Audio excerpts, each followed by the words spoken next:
সুপ্রিয় দর্শক, আসসালামু আলাইকুম। নিউজ 24 এর এখনকার সর্বশেষ সংবাদে আপনাদেরকে স্বাগতম। প্রথমেই জানিয়ে দিচ্ছি সংবাদ শিরোনাম। খালেদা জিয়ার জন্য ফল পাঠালো জামায়াত ইসলামী। সরকার তারেককে ফিরিয়ে এনে অবশ্যই আদালতের রায় কার্যকর করবে, যা বললেন প্রধানমন্ত্রী। তারেক রহমানের আগে আপনার বিচার হয়ে যায় কিনা তার জন্য প্রস্তুত থাকেন, মন্তব্য রিজভীর। দেশ যখন দুর্যোগে তখনও সরকারের কাজ হচ্ছে তারেক রহমানের বিচার। চলে যাওয়ার সময় হয়ে গেছে সরকারকে মির্জা ফখরুল। এতক্ষণ শুনছিলেন সংবাদ শিরোনাম। পুরো খবর পেতে ভিডিওটি শেষ পর্যন্ত দেখুন। সর্বশেষ সংবাদ পেতে চ্যানেলটি সাবস্ক্রাইব করুন। এবার বিস্তারিত। খালেদা জিয়ার জন্য ফল পাঠালো জামায়াত।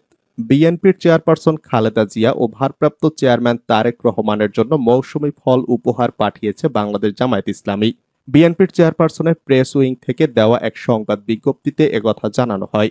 বিজ্ঞপ্তিতে বলা হয়, গতকাল সোমবার রাত 9টার দিকে বিএনপির চেয়ারপারসনের গুলশানের কার্যালয়ে উপহার হিসাবে আম ও লিচু পাঠিয়েছেন জামায়াত ইসলামের আমির শফিকুর রহমান। আমিরের পক্ষ থেকে ফলগুলো নিয়ে আসেন তার প্রতিনিধি গোলাম মাওলা। বিএনপির চেয়ারপারসন ও ভারপ্রাপ্ত চেয়ারম্যানের পক্ষে উপহার আম ও লিচু গ্রহণ করেন বিএনপি চেয়ারপারসনের একান্ত সচিব এবিএম আব্দুস সত্তার রিয়াজউদ্দিন। সরকার তারেককে ফিরিয়ে এনে অবশ্যই আদালতের রায় কার্যকর করবে, মন্তব্য প্রধানমন্ত্রীর।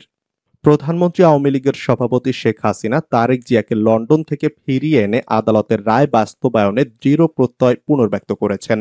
তিনি বলেছেন, এখন একটাই কাজ, ওই কুলাঙ্গারটাকে ফেরত নিয়ে আসা। 10 ট্রাক অস্ত্র মামলার সাজাপ্রাপ্ত আসামি, গ্রেনেড হামলা মামলার সাজাপ্রাপ্ত আসামি, দুর্নীতিতে চ্যাম্পিয়ন তারেক জিয়া যেখানেই থাক, আমরা তাকে ফিরিয়ে আনব। প্রধানমন্ত্রী আওয়ামী লীগের সভাপতি শেখ হাসিনা আজ রোববার তাঁর সরকারি বাসভবন গণভবনে গোপালগঞ্জের কোটালীপাড়া উপজেলার নবনির্বাচিত চেয়ারম্যান, কাউন্সিলর ও আওয়ামী লীগের নেতাকর্মীদের সঙ্গে শুভেচ্ছা বিনিময়কালে একথা বলেন। প্রধানমন্ত্রী আরো বলেন, ইতোমধ্যে ব্রিটিশ সরকারের সঙ্গে আমরা আলোচনা করেছি এই সাজাপ্রাপ্ত পলাতক আসামি তারেক জিয়াকে যেন বাংলাদেশে ফেরত দেয়। আমরা তাকে নিয়ে এসে সাজা কার্যকর করব। তারেক রহমানের আগে আপনার বিচার হয়ে যায় কিনা তার জন্য প্রস্তুত থাকেন, যা বললেন রিজভী। বিএনপির সিনিয়র যুগ্ম মহাসচিব অ্যাডভোকেট রুহুল কবির রিজভী প্রধানমন্ত্রীর বক্তব্যের কঠোর সমালোচনা করে বলেছেন, গতকাল প্রধানমন্ত্রী বললেন তারেক রহমানকে নিয়ে এসে বিচার বাস্তবায়ন করা হবে। এর আগেও অনেকবার বলেছেন। আমি প্রধানমন্ত্রীর উদ্দেশ্যে বলতে চাই, তারেক রহমানকে দেশে নিয়ে এসে বিচার বাস্তবায়ন করার আগে আপনার বিচার হয়ে যায় কিনা তার জন্য প্রস্তুত থাকেন। পরিস্থিতি এমন পর্যায়ে আপনি এমন ডুবতে শুরু করেছেন আর তল খুঁজে পাচ্ছেন না। দেশ যখন দুর্যোগে তখনও সরকারের কাজ হচ্ছে তারেক রহমানের বিচার। বিএনপির স্থায়ী কমিটির সদস্য নজরুল ইসলাম খান বলেছেন, দেশ যখন দুর্যোগে তখন দেশের মানুষকে বাঁচানো প্রধান কাজ না, জনগণের সম্পদ রক্ষা গুরুত্বপূর্ণ কাজ না।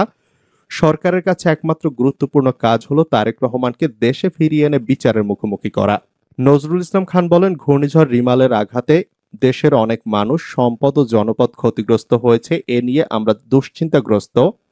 দেশে যখন এই চরম সংকট, যখন উপকূলীয় এলাকাগুলোতে 10 নম্বর মহাবিপদ সংকেত দেখিয়ে যেতে বলা হয়েছে, পত্রিকায় দেখলাম সে সময় দেশের প্রধানমন্ত্রীর আসনে যিনি বসে আছেন তাকে আমরা বলতে শুনলাম খারাপ একটি শব্দ ব্যবহার করে তারেককে দেশে ফিরিয়ে নিয়ে আসা। দেশ যখন দুর্যোগে তখন তাদের কাছে একমাত্র গুরুত্বপূর্ণ কাজ হলো তারেক রহমানকে দেশে ফিরিয়ে এনে বিচারের মুখোমুখি করা। তিনি আরো বলেন, জিয়াউর রহমানকে মারা হয়ে গেছে, আরাফাত রহমান কোকোকে বিদেশে বিনা চিকিৎসায় মৃত্যুবরণ করতে হয়েছে, খালেদা জিয়াকে সুচিকিৎসার সুযোগ না দিয়ে মৃত্যুর মুখে ঠেলে দেওয়া হচ্ছে। জিয়া পরিবারের আছেন শুধু তারেক রহমান। জিয়া পরিবারকে এতই অপছন্দ যে তাকে দেশে এনে শাস্তি দিতে হবে। তিনি বলেন, কি অপরাধ তারেক রহমানের? একজন বিচারক তাকে একটি মামলায় খালাস দিয়েছিলেন, ওই বিচারক পরে দেশে থাকতে পারেনি। এসকে সিনহার মতো তাকেও দেশ ত্যাগ করতে হয়েছে। উচ্চ আদালতে নিয়ে তাকে সাজা দেওয়া হয়েছিল। আরেকটি মামলার এজাহার সহ কোথাও তারেক রহমানের নামই ছিল না। বিএনপির স্থায়ী কমিটির এই সদস্য বলেন, তারেক রহমানের উপর মূল রাগের কারণ হচ্ছে তারেক রহমান আজ গণতন্ত্র পুনরুদ্ধার আন্দোলনকে বেগবান করেছেন, জোরদার করেছেন। দেশের ইতিহাসে তারেক রহমান দেশের ডান বাম, সমাজতান্ত্রিক, ইসলামপন্থী সব রাজনৈতিক দলকে ঐক্যবদ্ধ করে গণতন্ত্রের পক্ষে সরকারের বিরুদ্ধে আন্দোলন গড়ে তুলেছেন।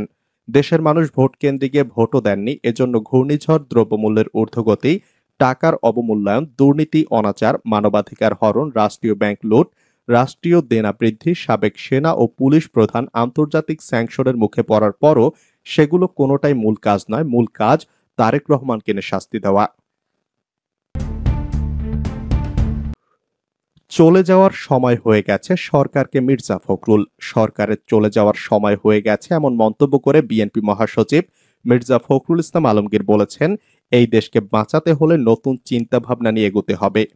সেখানে সকল দেশপ্রেমিক মানুষ, রাজনৈতিক শক্তিকে ঐক্যবদ্ধ হয়ে এই জাতিকে রক্ষা করতে হবে। বিপদকে কাটিয়ে উঠে সাহস করে এগিয়ে যেতে হবে আমাদেরকে। ন্যায্য যে দাবি সেটিকে আদায় করতে হবে।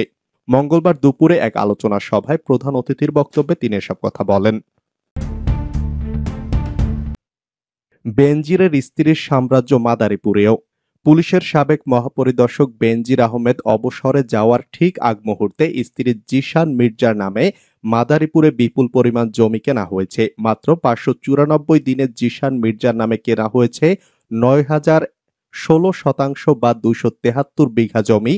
এসব জমির রেজিস্ট্রি মূল্য দেখানো হয়েছে প্রায় 10,21,00,000 টাকা। বেনজির আহমেদ 2020 সালের 15 এপ্রিল থেকে 2022 সালের 30 সেপ্টেম্বর পর্যন্ত পুলিশের মহাপরিদর্শক হিসেবে দায়িত্ব পালন করেছেন। আর মাদারীপুরের জমিগুলো কেনা হয়েছে 2021 সালের 24 জানুয়ারি থেকে 2022 সালের 16 আগস্ট পর্যন্ত। দুর্নীতি দমন কমিশনের তদন্তে লোকচক্ষুর অন্তরালে থাকা বেনজির আহমেদের স্ত্রী জিশান মির্জার নামের এসব সম্পদের তথ্য উঠে আসে। দুদক বেনজিরের এসব সম্পদ জব্দ তালিকায় এনেছে। গতকাল রবিবার মহানগর সিনিয়র স্পেশাল জজ ও মহানগর দায়রা জজ আদালতের নির্দেশে এসব সম্পদ জব্দ করে দুদক। গুলশানে 23 কোটি টাকার ফ্ল্যাট কেনেন 2 কোটিতে। পুলিশের সাবেক মহাপরিদর্শক বেনজির আহমেদের স্ত্রী সন্তানদের নামে থাকা গুলশান 1-এ 9,192 বর্গফুটের ফ্ল্যাটের দাম দেখানো হয়েছে 2,19,00,000 টাকা, অর্থাৎ প্রতি স্কোয়ার ফিটের দাম 2,382 টাকা। তবে রাজধানীর ফ্ল্যাট ও জমি ব্যবসার সঙ্গে জড়িতরা বলছেন, এই দামে রাজধানীর আশপাশের এলাকায়ও ফ্ল্যাট পাওয়া যাবে না।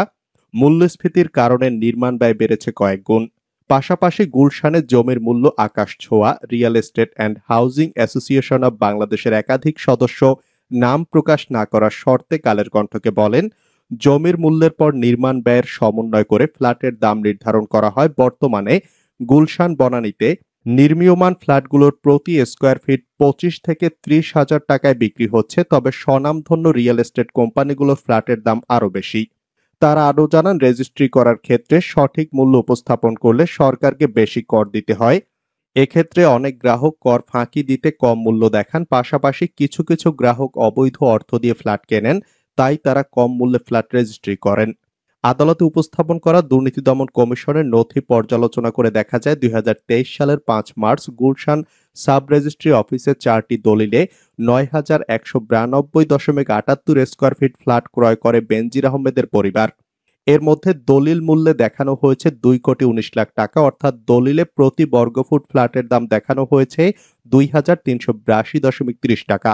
কিন্তু বর্তমান বাজার মূল্য হিসাবে 4টি ফ্ল্যাটের দাম দাঁড়ায় 22,92,19,500 টাকা।